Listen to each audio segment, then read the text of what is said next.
சுக்ரன் குருலாம் வந்து பார்த்திங்கன்னா வடமேற்கு தென்கிழக்குக்கு தான் கடவுள்.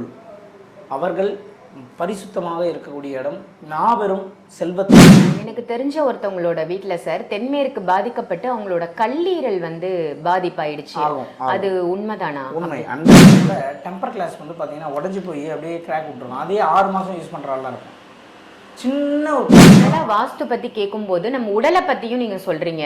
ஸோ நம்ம உடல்ல இருக்கக்கூடிய நகம் தலைமுடியிலிருந்து வாஸ்து பாதிப்பு. இப்போ இந்த வீட்டில் வாழை மரம் வளர்க்கக்கூடாது அப்படின்னு இந்த பதிவுகளில் நான் பார்த்துருக்கேன் நிறையா. அது எதனால சார் சொல்கிறாங்க?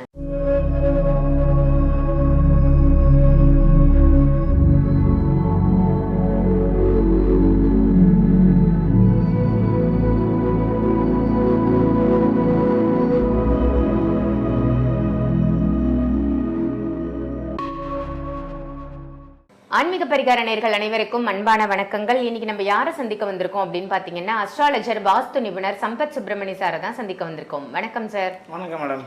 சார், வாஸ்து ரீதியா நிறைய விஷயங்கள் நீங்க மக்களுக்கு சொல்றீங்க. வாஸ்து இருந்தா நிச்சயமா ஒரு வீட்டுல வாஸ்து பாதிப்பு இருந்தா கர்மாவால என்ன பிரச்சனை வரும், வடமேற்கு பாதிப்பு இருந்தா என்ன பிரச்சனை வரும், கங்கா ஆரத்தி கூட நீங்க இப்போ பண்ண போறீங்க அப்படின்னு சொல்லியிருந்தீங்க.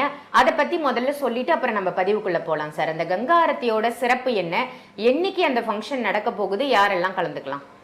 கங்கா ஆரத்தி என்பது நம்ம வந்து இப்போ அவினாசி பக்கத்தில் ஆல்ரெடி ஒரு கங்கா ஆரத்தி பயங்கர விசேஷமாக பண்ணோம். 2025 தண்டலம் ஆஞ்சநேயர் கோவிலில், பெருமாள் கோவிலில் இருக்கக்கூடிய ஆஞ்சநேயருக்கு நம்ம பண்ணோம். இப்போ பெருமாளுக்கே பண்ணுறோம். கோவிந்தராஜ பெருமாள் கோவில் அவினாசியிலேருந்து நம்ம சத்தியமங்கலம் போகிற வழி, புளியங்குடி போகிற வழியில் தண்டுகாரன் பாளையம் அப்படின்னு ஒரு ஊரில் சுயம்பு பெருமாள் கோயில் தடைபட்டு 11 வருஷமாக கோவில் கட்ட முடியாமல் இருக்குது. அந்த கோவில் கட்டுவதற்கும் முடங்கி போய் இருக்க இறைவனை வெளியே கொண்டு வருவதற்கும், வெளியே கொண்டு வர மக்களை நான் வெளியே கொண்டு வருவேன் இறைவன் சொல்வதாகவும் ஒரு இது தாற்பயமாக கொண்டு இறைவன் 11 வருஷமாக முடங்கி கிடக்கார். கோவிலே இல்லை, ஒரு சின்ன ரூமில் வச்சுருக்காங்க. கங்கா ஆரத்தி பண்ணி கூட்டு பிரார்த்தனை பண்ணி அந்த இறைவன் கோவில் திருப்பணி ஆரம்பிச்சிட்டோம்னா யாரெல்லாம் கங்கா ஆரத்தியில் கலந்துக்கிட்டு இறைவனை வெளியே கொண்டு வருவதற்கு பிரார்த்தனை பண்ணாங்களோ அவங்களுடைய வாழ்க்கையில் இருக்கக்கூடிய முடக்கத்தை இறைவன் வெளியே கொண்டு வருவார். இது சத்தியமான உண்மை.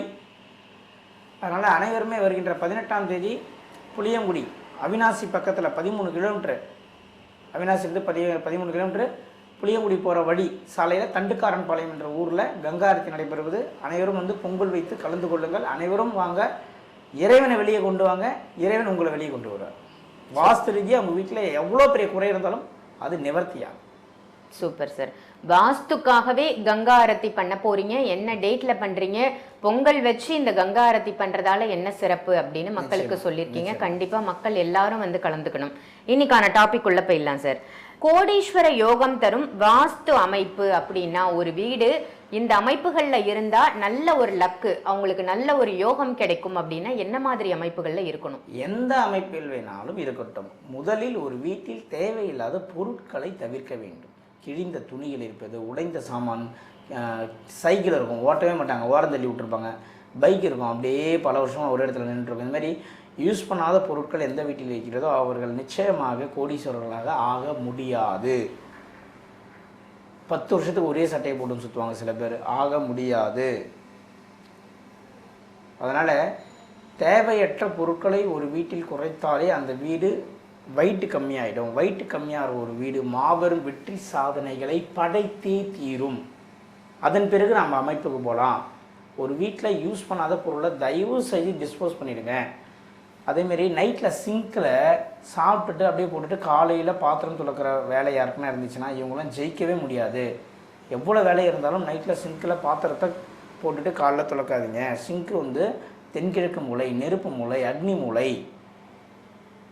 அந்த மூலையில் தான் வந்து பார்த்திங்கன்னா உங்களுக்கு வந்து சுக்ரன் குருலாம் வந்து பார்த்திங்கன்னா வடமேற்கு தென்கிழக்குக்கு தான் கடவுள்.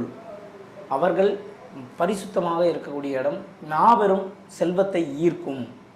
அன்றைய காலகட்டங்கள்லாம் பார்த்திங்கன்னா அடுப்பாங்கரைன்னு வீட்டுக்கு வெளியே இருக்கும். இன்றைக்கி கிச்சனை வீட்டு உள்ளே போடுறோம். அவங்களாம் சாமான் துலக்கத்துக்கு துணி துவைக்கிறதுக்குலாம் வீட்டுக்கு வெளியே செஞ்சாங்க. நம்ம வீட்டு உள்ளே செய்கிறோம். நிறைய தவறுகள் நடக்குது. இருந்தாலும் அந்த தவறை எப்படி பெஸ்ட்டாக நம்ம மாற்றணுன்றதை தான் பார்க்கணும்.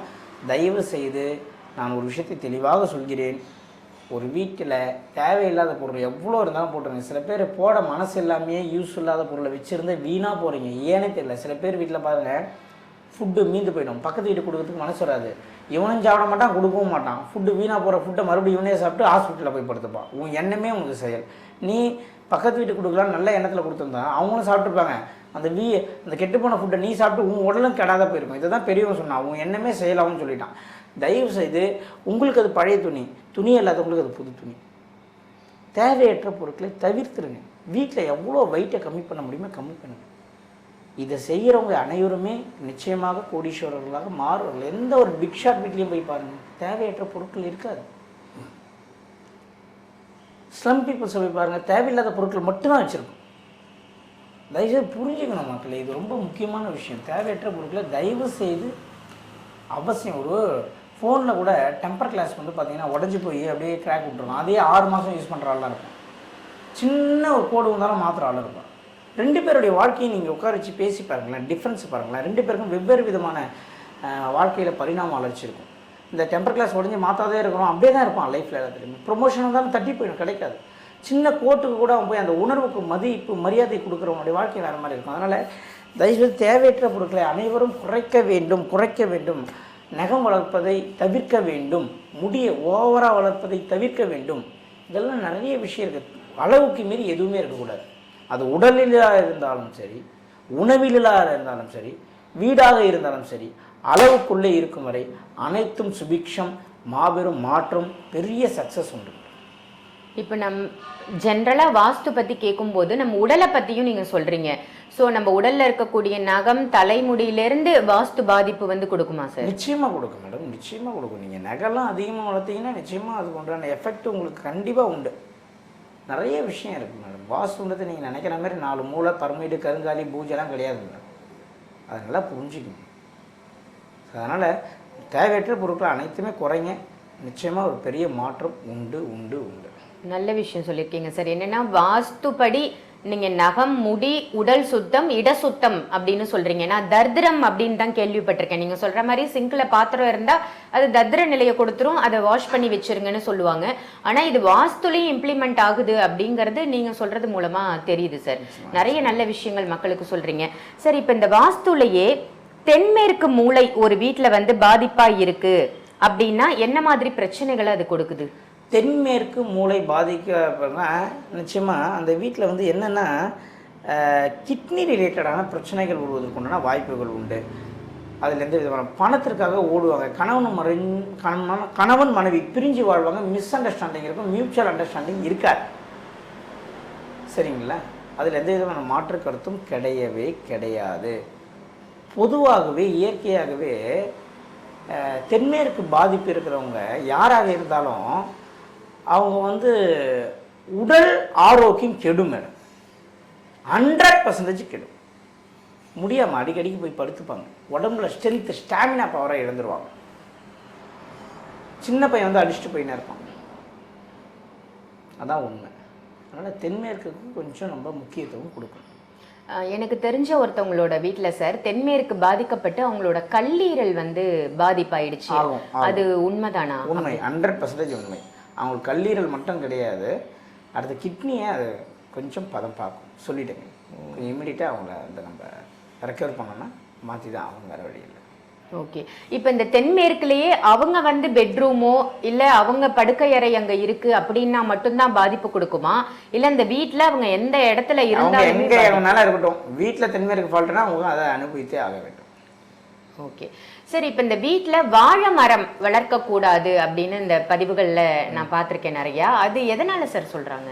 வீடு என்பது தோட்டமாக வீடா? நான் எனக்கு முதல்ல அதை சொல்லுங்களேன். தோட்டத்துள்ள வீடு கட்டியிருந்தால் காவலாளி. இப்போ வீட்டில் நீங்கள் தோட்டத்தை உருவாக்குறீங்க, வீட்டுக்கு தேவையான பொருட்கள்லாம் கிடைக்கும்னு நீங்கள் நினைக்கிறீங்க. அப்போ விவசாயியுடைய வேலை என்ன? வீட்டுக்கு அயன் பாக்ஸ் வச்சு நானே அயன் பண்ணி பண்ணுறீங்க. அப்போ அயன் பண்ணுறவர் எங்கே போவார்? நான் 5 ரூபா கொடுத்து இலை வாங்க மாட்டேன், நான் வந்து இலையை போய் அறுத்துட்டு வந்து என் வீட்டில் வளர்ப்பேன். ஒரு மரம் வளர்க்குறேன், நீங்கள் வளர்க்குறீங்க. அப்போ வாழை இலை வைக்கிறவர் என்ன பண்ணுவார்? சொல்லுங்கள் மேடம். இப்போ நான் ஒரு கேள்வி கேட்குறேன். நானே கேமரா வாங்கி வச்சு நானே ஆன் பண்ணி நானே யூடியூப்பில் வச்சு நானே போட்டுக்கிறேன்னு நான் சொல்கிறேன்னா அப்புறம் உங்களுக்கு என்ன வேலை இல்லாமல் போயிடும். உண்மைதான். நான் அப்படி பண்ணிக்கிட்டேங்களா? எல்லா ஜோதிடம் அவங்கவுங்க கேமரா வாங்கி அவங்க எடுத்துகிட்டு அப்போ யூடியூப்பில் என்ன வேலை இருக்குது? அவங்க கேள்வி கேட்குறவங்களுக்கே வேலை கிடையாது. அவர்கள் வேலையை செய்யும் வரை இந்த உலகம் சரியாக இயங்கும். மற்றவங்க வேலையும் நானே எடுத்து செய்யணும்னு நினைக்கும் போது ஒரு மனிதன் மற்றவங்களுடைய பிரச்சனையை சேர்த்து எடுத்துப்பான்றதை நீங்கள் புரிந்து கொள்ள வேண்டும். ஓகே, இப்போ மாடி தோட்டம் அமைக்கணும் இல்லை சின்னதாக நான் செடிகள் வைக்கணும்னு ஆசைப்படுறேன், அந்த மாதிரி ஃபீல் பண்ணுறவங்களுக்கு என்ன சார் வழி? சின்னதாக ஆசைக்கு ஏதோ வளர்த்துக்குங்க, அது உங்களுடைய தனிப்பட்ட விருப்பம். எனக்கு அதில் விருப்பம் இல்லை, வாஸ்துபடி நான் எதையும் ரெஃபர் பண்ண மாட்டேன். ஓ, ஜென்ரலாக செடிகள் சின்ன சின்ன பிளான்ஸ் வைக்கிறதே தவறு அப்படின்னு ஏன் வைக்கிறீங்க? அழகுக்காக, ஆசைக்காக. ஆசைன்னு ஒரு வார்த்தை வந்துட்டாலும் அங்கே துன்பம் சேர்ந்து வந்துடும், அவ்வளோதான்.